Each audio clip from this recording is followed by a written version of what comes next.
my Elimination Chamber review. I'm sorry this is late. I was so nervous after I did my No Surrender review. I couldn't sleep. I tried so hard to sleep, but I couldn't sleep. And I stayed up the entire night into the morning, somewhat fell asleep in the last few matches between the men's Elimination Chamber and Rhea Ripley's match. So I was kind of falling in and out of sleep. I saw it, but I knew I was so loopy and I was hungry. I had to go get something to eat, and after I ate, I decided I was going to just try and get a little sleep, which I got a good amount of sleep. And then when I woke up, I couldn't remember. So I had to look at the men's elimination.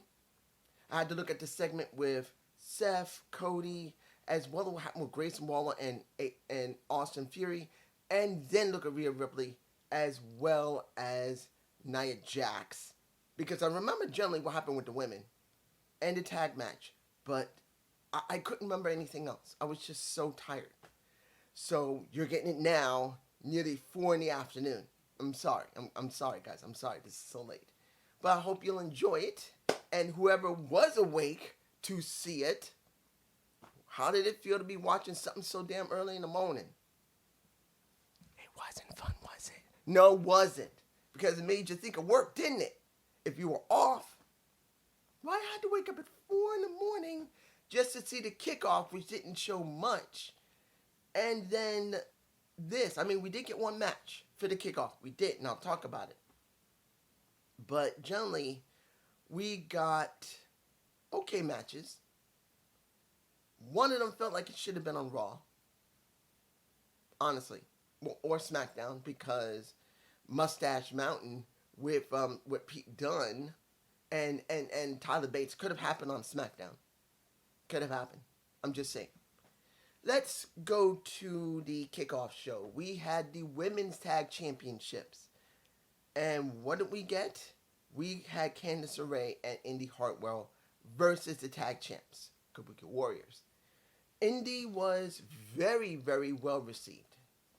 No problem. Yeah, they cared a little bit about Candice wearing the butterflies on the shoulders, but they were cheering for Indy. She is a hometown girl. Not just a hometown girl, she's a home country girl. And it was more about her than anything else. Now, most people would say, well, you know she ain't winning. And guess what? You'd be right. Because they did not win. Now, I will not say the match was bad. It was an okay match. It was not as bad as many people would perceive it. But it was on the kickoff. That shows you how they think about the Women's Tag Championship. I don't care what anybody says. If you think Triple H or Ari Emanuel or The Rock's writer is going to write for the women. The those belts still don't mean much. They may try to spotlight them, but let's make it clear. If it's opening on the kickoff, it is not cared about. It's just not. Moving on to the Women's Royal Rumble. We had Liv Morgan, we had Tiffany Stratton. We had Raquel Rodriguez, who, if you know, she has a certain problem. What was it called? It was MCQ or something. I can't remember what the name of the condition is. But she starts showing marks like having rashes. And she's struggling with it. So her being in that match probably was not an easy thing for her. It was not. Whatever that condition is, I'm sure it's difficult to deal with. But she was there. Naomi was there. And Bianca, who looked pissed as hell at the end of it. And Becky. Here's the thing. You want to know the state of how they really treat the women. Even though this is a minor pay-per-view, you get a good idea of what we got here. A good idea. We got Becky opening with Naomi. Not bad. Now, we know Naomi has been mostly active, even though when you talk about TNA Impact, they do a lot of taping. So she would not be in the ring often. But she didn't look bad at all. She looked actually very good in this situation. And she did pretty well. Look, she did, at one point, a split from maybe near half or a quarter up onto the cage onto Becky. while on the steel plate with the mats. And I know there's going to be people say, I don't really care about this elimination chamber for the men and women because they're using mats, dude or lady. You want to see them break bones, so to be gone, and then you complain. Look at the old shows. Here, they care about them enough to put matting in there so they don't break their backs, because they were having major problems that when people went through these type of cage situations, in this case, the if you like the old way, watch old recordings. Just watch it. If you don't like the current stuff, never watch it, and you shouldn't be watching me anyway, or complain. Because this is the way it is. They want them to do hard stuff, but they don't want them to break their bones.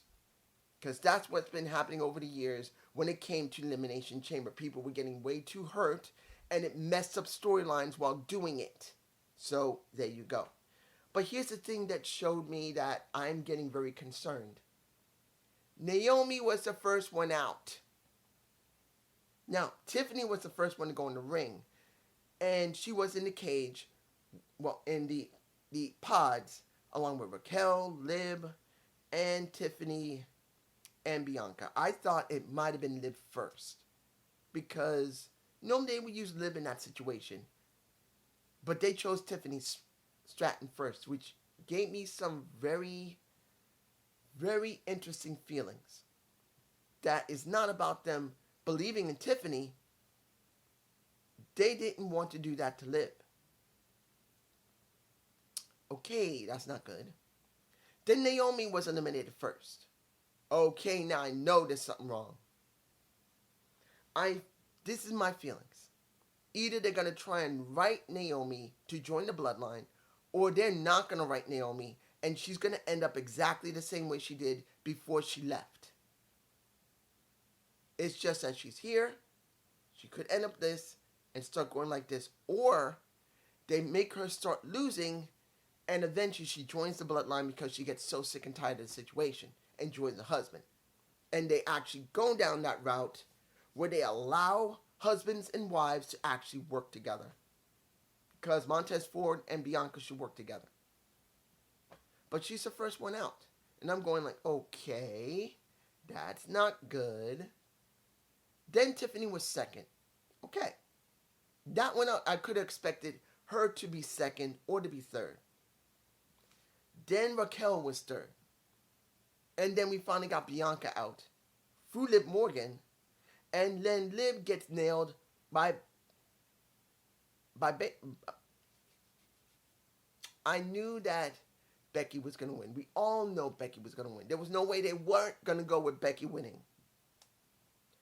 But knowing that it was not Becky destroying Bianca, which would have made it better, they decided to use a Liv Morgan. Question's going to be, will they take advantage of that and start a feud between Liv Morgan and Bianca so Bianca will have something to do? Because Bianca got her ass beaten by Liv Morgan. She lost to Liv. Now, I won't say the match was bad. It was a good match. It was not that bad. But still, you wonder. Next, the match that should have been on a Raw or SmackDown. The New Catch Republic of Pete Dunne and Mustache Mountain. I believe he could be called Mustache Mountain at this point because, yes, Trent Seven is Mustache Mountain, but the big strong boy, he's got the mustache and he's on WWE. I would have thought they used that, but they're not doing that out of least respect. And Judgment Day. I'm sorry. I'm going to tell you, this match should have been on SmackDown or Raw. I mean, in this case, they're on SmackDown, so the Judgment Day should have gone to SmackDown and done it there. I'm just saying. That's how I felt.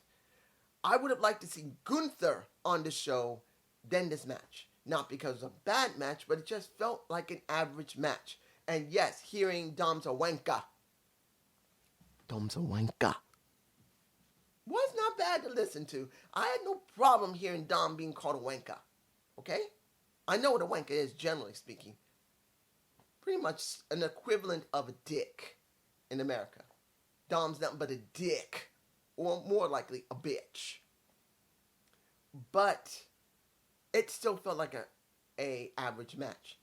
A good average match, but an average match nonetheless, and that's what we got in Judgment Day 1. I did not expect them to job here.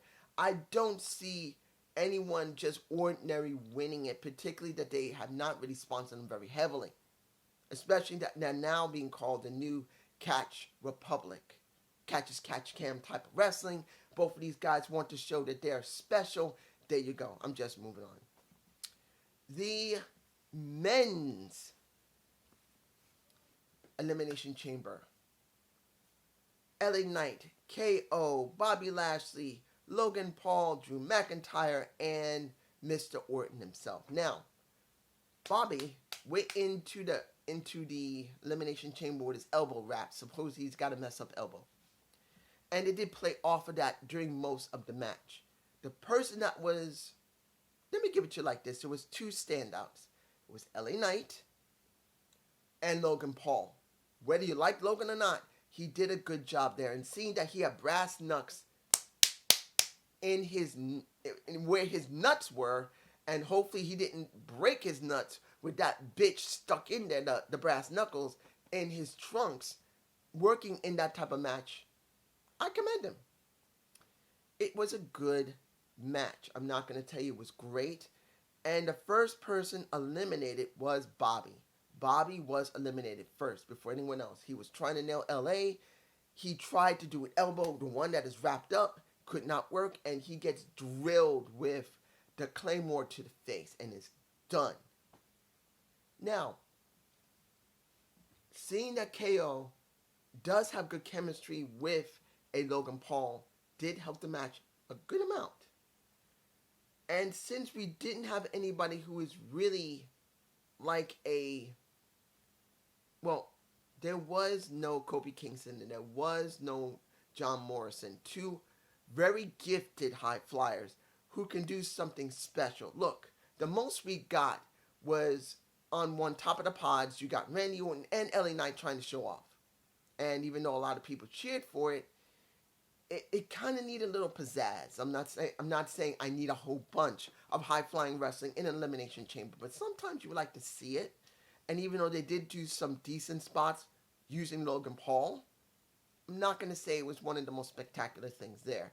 Naomi doing the split, at least nearly halfway up the side of the cage of the halfway up the Elimination Chamber, was the most they really went for.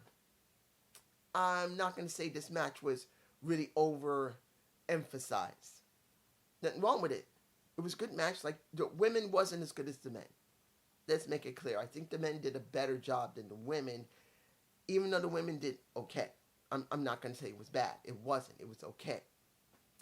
Now, let's get to the segment that I had to watch over because I was very loopy then. The Grayson Waller effect, where I'm going like, really? You're doing Grayson Waller? You're doing Grayson Waller. You're doing Grayson Waller. Now, mind you, it's understandable they had to do Grayson Waller because they needed to try and say something about Cody, which he did not. Let's make it clear. Cody didn't say anything. Cody did not explain why The Rock convinced him to step aside. He was beginning to do that, and Grayson kind of cut him off, and then he went off in another direction and says, clearly, Rock, you slapped me in my face. But guess what? I am going to WrestleMania against Roman Reigns, but before then I am free, so let's get it on. Not like in that words, but that's what he's saying. He's calling out The Rock. Seth comes up to him, puts his hand on his shoulder dramatically and says, you know as well as I do, it's not going to be one-on-one like you want. You need someone by your side, you're going to get it. This is what they wanted to do, which they did already on Raw. But then, to try and make a little bit of an emphasis, making both of them feel special, because Cody was the second announcement. The first one is that Seth is very close to being ready for WrestleMania. That it looks like his MCL, not ACL, his MCL is recovered enough that it looks like he can go to WrestleMania, which everyone cheered about.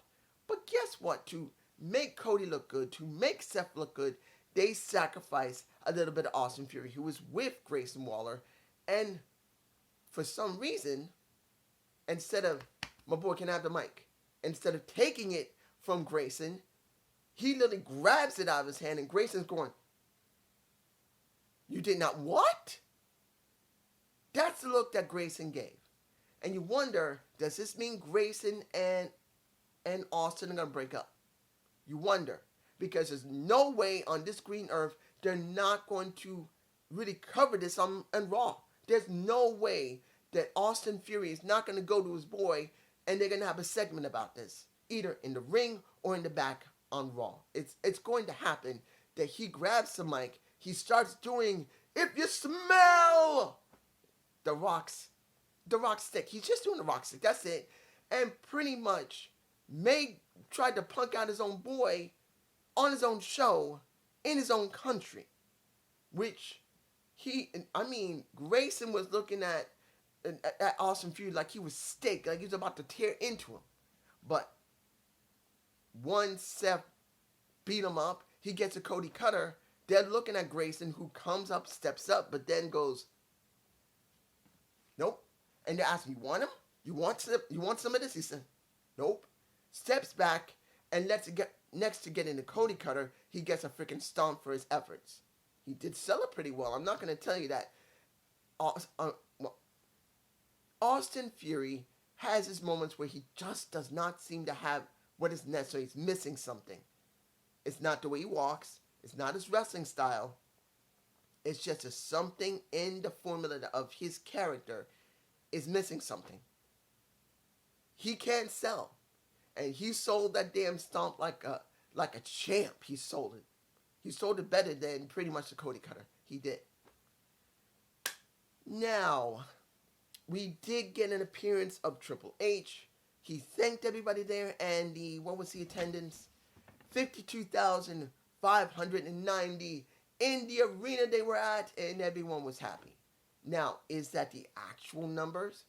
We won't know until later. Could be. It's easy up to 50. It's easy. Let's make this clear. WWE's attendances have been very, very good lately. Has been. Particularly after Vince has been gone. It has been very good. So, when you see this, I wouldn't be too surprised it's very close to that number, because WWE always padded their numbers. They always were a little bit more than what their actual numbers have been. But in the last 3 or 4 months, easily, they've been selling out arenas. We know this because of the ticket sales. So this probably was very close to the actual number that was the maximum capacity, or was. I'm not saying it was, but it could be very close. This is the absolute maximum capacity. If this was before, when they couldn't sell, they would be here, and they would lie about being here. I believe that this is the maximum, absolute maximum, and they're somewhere around here. Either there or very close. So they may still embellish it a little bit, but it'll be very close to the actual numbers. Finally, let me give it to you like this. The final match of the night, which we did not have an appearance of the IC champion. This was the final match of the night. Rhea freaking Ripley, or Bloody Ripley, versus Nia Jax. Now, Rhea's family was there. 13 members of her family. Her family is pretty damn big. I commend her. She does. I know that girl must have been so happy and excited to know not only she was home, she was with almost all her family there, but there is no way that she wasn't,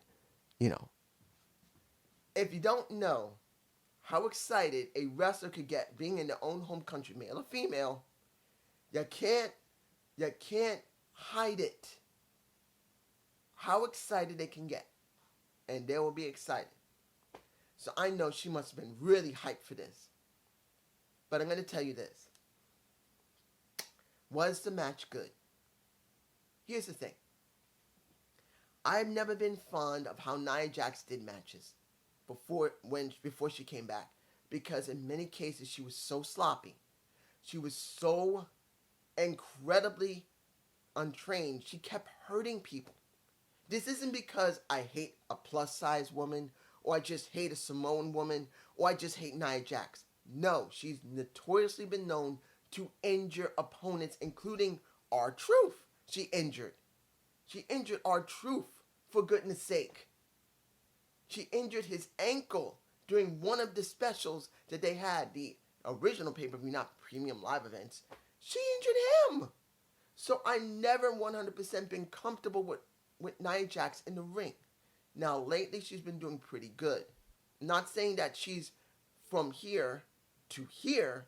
No, she's at least come up to a point where at least she doesn't seem to be injuring anybody. We haven't heard any type of reports that she's injured somebody, either because of hiding it or, generally speaking, she's been working the ring correctly enough that she just does a job that she should have been doing for years and not hurt anybody.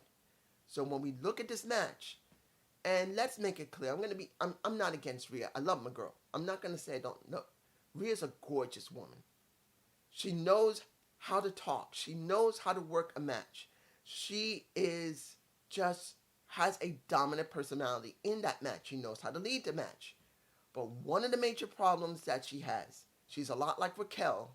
She's a big-ass woman. I mean, I'm 5'9" She be this. I know Rhea's taller than me. She's not small. She's not a small woman. She's nearing very tall. She is. She's taller than me. I'm sure if I was in front of her, she would be like this to me. And that's without heels. She's just wearing regular shoes. I am short. I may be near 5'9", about 5'9". She's maybe about near 5'10". Dude, or easily more. She's a big woman, but she's not weak, but she's not super strong. She's not like she's a Bianca Belair. She just isn't. Bianca is exceptionally strong. Look at a Jade Cargill. That is a tall-ass woman who is really built. I got no muscle, unfortunately. But she is really built. So she's going to be way stronger than Rhea Ripley. Bianca is stronger than Rhea Ripley. And she easily is on par or maybe slightly stronger than Raquel Rodriguez. Not saying they don't work out, not saying they don't lift weights, but Rhea's just not as strong as the two most strongest women that's on the roster now. That's Bianca and Jade Cargill. She just isn't. She's maybe third strongest, just before a Raquel Rodriguez. So you got, it's kind of hard to say who's stronger. Is it going to be Jade Cargill or a Bianca? I don't know who yet until they actually challenge one another. They're eventually going to do it. So my guess is you could say it's either first or second for either one of them. Easily third or second will be a Rhea Ripley. She's either Bianca or Jade are tied for first, maybe. And Rhea second. And it shows. Because during the match, it's hard to say that when she has to do a power move on a Nia Jax, it looks right. Because Nia is not only a bigger woman than she is, it just shows that trying to lift Nia, who's probably at the limit of her strength, some of the moves, like on Raw when she was there, like on SmackDown when she was there, kind of look a little botchy. She just can't get her up the way she really wants. Doesn't mean she doesn't.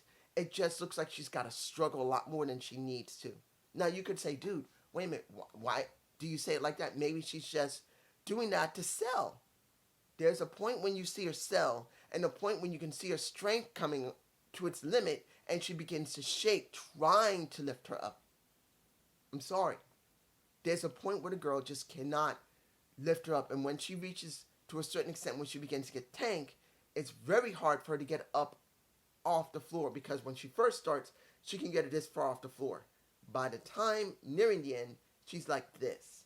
Now, she did do very good when she finally did the final riptide and nailed her to retain. She did. And I'm gonna give this to Nia, because now she seems to be, so far, on a level where she generally can do her work and she's not hurting anybody. This is one of the better matches I've seen of Nia Jax in a long time. I'm telling you right now, I'm not a fan of Nia. I'm not against Nia. But as I said, girl need to get more training to make sure she doesn't hurt anyone, because she's been doing that for years and everyone is not liking it. I have no idea what Alex is going to say. He's going to probably say, Miss Huh? Miss Huh? Now, I will say that he has acknowledged that she has been better in the ring.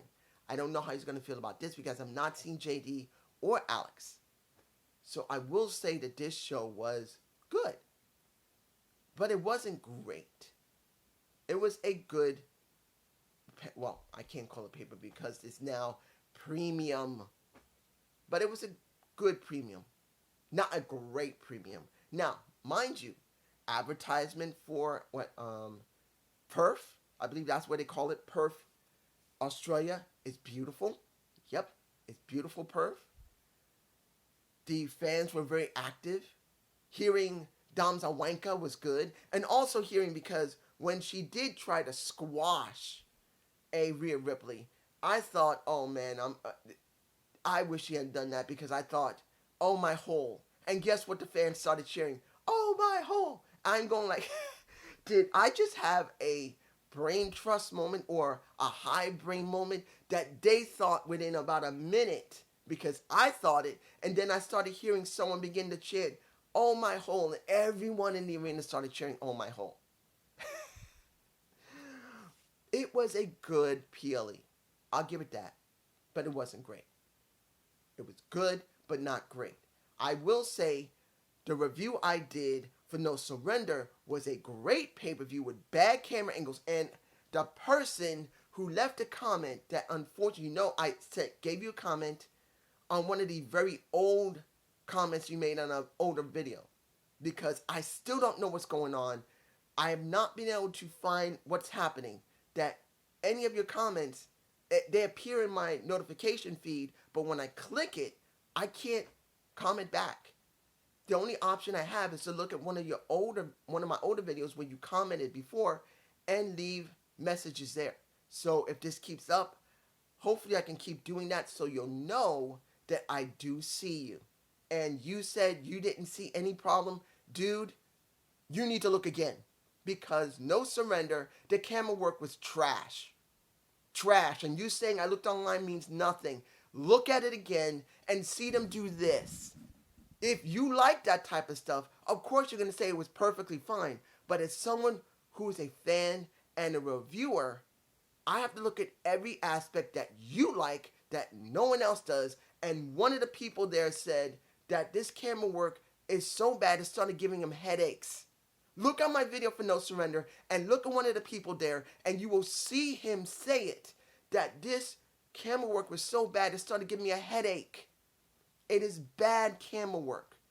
I'm saying it not because I want to just say it to say it. I'm saying it because I'm giving you a fair assessment.